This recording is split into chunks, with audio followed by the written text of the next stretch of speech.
Berritu eta babestu. Ongi etorri bideo honetara. Bertan, jabetza intelektualaz eta adimen artifiziala segurtasunez erabiltzeko moduaz hitz egingo dugu.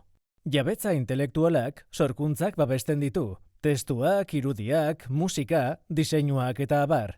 Horrela, norbaitek obra bat sortzen duenean, beste pertsona batzuek baimenik gabe erabiltzea eragozten du copyrightari esker. Hala ere, badira erabiltzeko aukera ematen duten obrak ere, Creative Commons lizentziak dituztenak, alegia.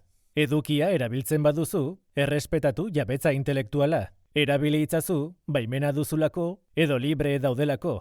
Hona hemen, webgune interesgarri batzuk. FreePik, irudiak eta bektoreak. Pixabay, Unsplash eta Pexels. Argazkiak doan. Free Music Archive edo Jamendo. Musika librea. Baina gogoratu beti, artxibo bakoitzaren lizentzia berrikustea. Era berean, gure eduki propioa sor dezakegu, ingurumen eraginari esker. Oso ohiko tresna da ChatGPT. Horrekin, testua sortu eta editatu dezakezu. Idazketa, laburpenak, itzulpenak, kodea eta abar. Galderak erantzun, hizkuntzak ikasi, datuak aztertu, grafikoak sortu, ideiak eta irudiak sortu.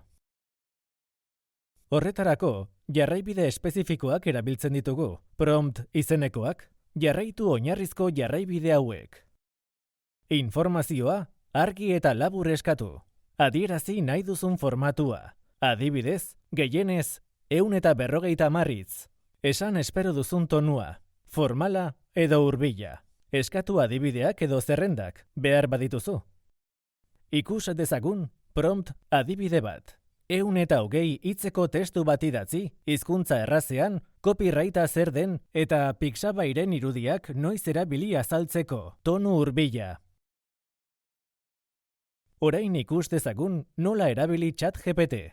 Bat, sar zaitez ChatGPTren webgunean edo app-an. 2. Beharrezkoa ez bada ere, kontu bat sortzea komeni da. 3. Idatzi eta bidali zure prompta. 4. Berrikusi emaitza eta eskatu aldaketak behar izanez gero. Amaitzeko, gogorarazten dizugu, tresnak beti segurtasunez erabili behar dituzula. Beraz, kontuan hartu behar duzu, ia erabiltzen duzunean ere.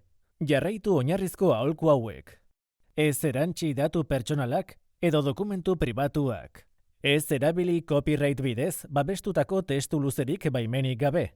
Egiazta ezazu, sortutakoak ez dituela lehendik dauden obrak kopiatzen. Gorde beti zure sorkuntzen kopiak. Argitaratu edo saldu behar baduzu, egiaztatu lizentziak edo erregistratu obra.